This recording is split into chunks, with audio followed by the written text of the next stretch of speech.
আজকে শহীদ মিনারে আপনাদের অভিভাবক সমাজের আসার মূল কারণ কি? মানে আপনি জানেন যে বিগত স্বৈরাচারী হাসিনা সরকারের আমলে জাতীয় শিক্ষা কারিকুলাম 2021 নামে এমন একটি কারিকুলাম চালু করা হয়েছিল যেটা শিক্ষা মেধা ও নৈতিকতা ধ্বংস করার একটা অসৎ উদ্দেশ্য নিয়েই সেই কারিকুলামটা চালু করা হয়েছিল, যেটা আরম্ভ হয়েছিল 2023 সালের জানুয়ারি থেকে। তো ওই কারিকুলামটা যখন বছরের অর্ধেক পার হয়ে যায় তখন আমরা উপলব্ধি করতে পারি যে আসলে এই কারিকুলামটা আমাদের দেশের সমাজ সংস্কৃতির সাথে যায় না। তখন 2023 সালে আমরা এটার বিরুদ্ধে আন্দোলন গড়ে তুলি এবং এই আজকের তারিখ অর্থাৎ 24শে নভেম্বর 2023 সালে এই কেন্দ্রীয় শহীদ মিনারে আমরা এখানে সমবেত হয়েছিলাম। কারণ পুলিশের মাধ্যমে বাধা সৃষ্টি করা হয়েছিল, আমাদের সমাবেশ পণ্ড করে দেওয়া হয়েছিল, কিন্তু তারপরেও আমরা থেমে থাকি নাই। আমরা আমাদের পরবর্তী কার্যক্রম করে বিভিন্ন সময় প্রেস ক্লাবে, শাহবাগে, ঢাকায়, ঢাকার বাইরে চলমান ছিল এবং বিভিন্ন জেলায় স্বাক্ষর সংগ্রহ কার্যক্রম চলমান ছিল। সমাজতান্ত্রিক ছাত্র ফ্রন্ট নামে একটা ছাত্র সংগঠন, তারা আমাদেরকে যথেষ্ট সহায়তা করেছে, তাদের প্রতি আমরা কৃতজ্ঞ। তারা জনগণের মতামত এই স্বাক্ষর সংগ্রহের মাধ্যমে তুলে ধরেছে। কিন্তু শেখ হাসিনা সরকারের আমলে সে আমাদের এই কারিকুলাম বিরোধী কোনো আন্দোলনকে তারা মেনে নেয়নি, বরঞ্চ যেখানে আমরা গিয়েছি কোথাও পুলিশ, কোথাও ছাত্রলীগ, কোথাও যুবলীগ, বিভিন্ন গুন্ডা বাহিনী দ্বারা আমরা নির্যাতিত হয়েছি। কিন্তু 5ই আগস্টের পর সরকার পরিবর্তন হওয়ার পর মাননীয় শিক্ষক উপদেষ্টা যিনি আছেন ওয়াইজ স্যার, ওনার কাছে যখন আমরা স্মারকলিপি আকারে এটাকে উপস্থাপন করি, উনি এটাকে গ্রহণ করেছিলেন 19 আগস্ট বেলা 12টায় এবং বলেছিলেন যে আমি অতি শীঘ্রই এই ব্যাপারে জানাবো। তো আমরা দেখলাম যে অতি শীঘ্রই কি একেবারে ওই দিনই বিকালে উনি জাতীয় প্রচার মাধ্যমে জানিয়ে দিয়েছেন যে কারিকুলামটা আওয়ামী লীগ সরকার রেখে গেছে, জাতীয় শিক্ষা কারিকুলাম 2021, এটা চলতে পারে, এটাকে বাতিল করে। তো তারপরে আমরা আবার ওনার সাথে সাক্ষাৎ করে ওনাকে ধন্যবাদ জানিয়েছি। তো মূলত দেশের শিক্ষার্থীদের শিক্ষা মেধা নৈতিকতা সবগুলোকে ধ্বংস করার জন্য ওই কারিকুলাম তৈরি করা হয়েছিল, যেটা বিদায় হয়েছে। আগামীতে আবার নতুন একটা কারিকুলামের জন্য শিক্ষা কমিশন গঠন হবে। তো আন্দোলন চলমান আছে। আর আজকের দিনটা আমরা ওই গত বছরের দিনটাকে যা স্মরণ করার জন্য আমরা এখানে সবাই সমবেত হয়েছি।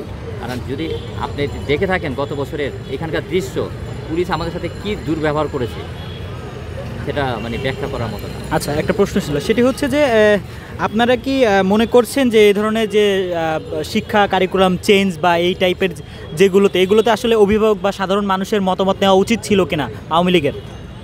হ্যাঁ, জনগণের মতামতকে টোটালি উপেক্ষা করে একতরফাভাবে সিদ্ধান্ত নিয়ে তারা এটা করেছিল। এবং আমরা যতটুকু পরে জানতে পারলাম যে ওই যে করোনা লকডাউন যে ছিল 2020 এবং 21, ওই সময় একেবারে ওনারা ইনডোরের মধ্যে এগুলোকে ওনারা তৈরি করে হঠাৎ করে এটাকে চালু করলেন।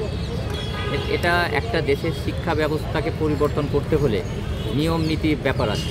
কত পার্সেন্ট পরিবর্তন আপনি করতে পারবেন? সর্বোচ্চ 10%, কিন্তু ওনারা পুরোটাকে পরিবর্তন করে দিলেন। আর মতামত, কারো কোনো মতামত নেওয়া হয়নি, বরঞ্চ এই যে জাফর ইকবাল, মুশফিকুজ্জামান, তারেক হাসান মতো কিছু দালাল, চাটুকার, তথাকথিত শিক্ষাবিদ, এদেরকে নিয়ে একটা প্যানেল তৈরি করে এই কারিকুলামটাকে চালু করা হয়েছে। তারা বলছে যে এটা নাকি মানে মধ্যপ্রাচ্য বা উন্নত রাষ্ট্রের সাথে মিলিয়ে শিক্ষা কারিকুলাম করা হয়েছিল, তারা তখন বলছিল। এটা কতটুকু যুক্তিযুক্ত মনে করছেন তাদের ব্যাপারে? আমরা আমি আন্দোলনের আহ্বায়ক হিসাবে এবং আমার সাথে যারা সহযোগী, আমরা সবাই এটাকে নিয়ে ইউরোপিয়ান কান্ট্রিগুলোতে আমরা যোগাযোগ করেছি। আমাদের বন্ধু বান্ধব যারা আছে তাদের কাছ থেকে সহযোগিতা নিয়েছি। তখন একটা রাষ্ট্রের কথা তারা বলেছে যে ফিনল্যান্ডের কারিকুলাম, এটা আমরা ফিনল্যান্ডে যোগাযোগ করেছি। ফিনল্যান্ড থেকে তাদের কারিকুলামকে আমরা এখানে এনেছি। তারা আমাদেরকে যেটা বললো যে ফিনল্যান্ডের কারিকুলামের সাথে এটা 1%ও মিল নেই।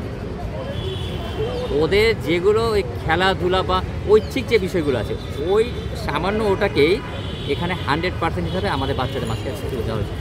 এটা মূলত আসলে হচ্ছে যে ওই কারিগরি শিক্ষার একটা কিছু অংশ, আর প্রতিবন্ধী বাচ্চাদের জন্য যে শিক্ষার কারিকুলাম দরকার ওইটাকে এখানে চালু করার চেষ্টা করা হয়েছিল। মূলত আমাদের দেশের শিক্ষার্থীদেরকে প্রতিবন্ধী বানিয়ে রাষ্ট্রটাকে একেবারে তাদের মুঠোতে নেওয়ার জন্য তারা এই উদ্যোগটা নিয়েছিল, যাতে শিক্ষার্থীরা যথাযথ শিক্ষাও অর্জন করতে পারবে না, তারা সরকারের কোনো কাজের প্রতিবাদ করার যে একটা স্পিরিট সেটা নষ্ট হয়ে যাচ্ছে।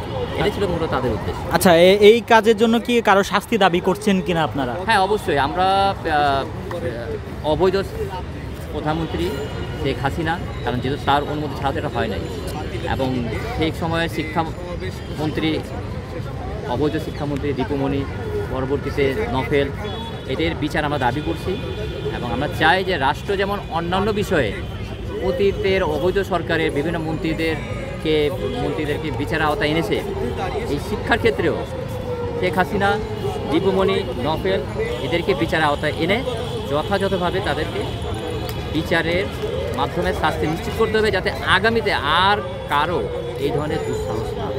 আপনার নাম আর পরিচয়টা? আমার নাম মোহাম্মদ আবু মুসলিম বিন ভাই, আমি পেশায় একজন আইনজীবী এবং এই শিক্ষা কারিকুলাম 2021 বাতিল আন্দোলনের যে সংগঠন সচেতন অভিভাবক সমাজ, সেটার আমি আহ্বায়ক। ঠিক আছে।